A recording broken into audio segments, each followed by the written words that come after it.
সম্মানিত দর্শকবৃন্দ, আপনারা দেখছেন বিএনসি নিউজ টিভি এর প্রতিনিয়ত অনুষ্ঠান ওয়ার্ল্ড নিউজ।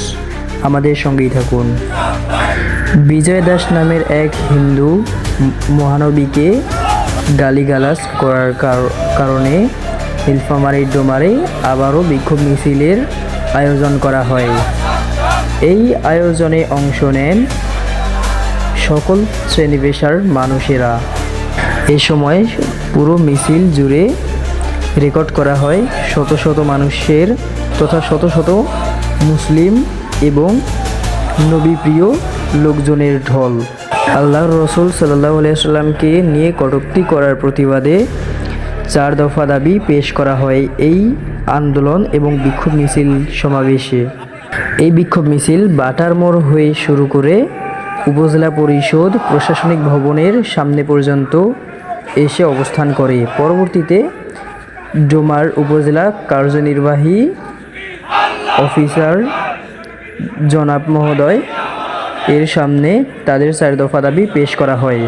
এই 4 দফা দাবির মধ্যে প্রথমেই রয়েছে বিজয় দাসের ফাঁসি চাই, দ্বিতীয়তে রয়েছে ইস্কনের কোনো বাংলাদেশে ইস্কনের কোনো ঠাঁই নাই, তৃতীয়ত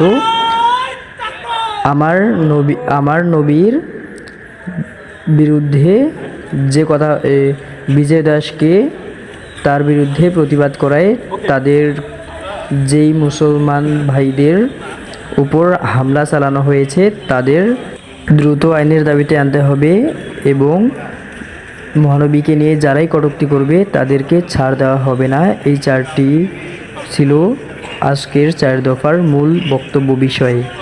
তো এই 4 দফা দাবি উপজেলা নির্বাহী কর্মকর্তা মহোদয়ের নিকট পেশ করা হয়।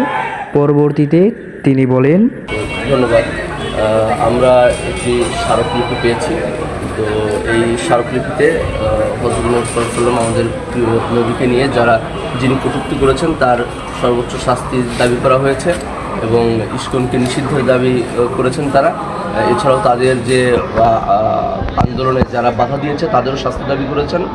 তো এই ধরনের 4টি দফা সম্বলিত একটি স্মারকলিপি আমার বরাবর তারা জমা দিয়েছেন।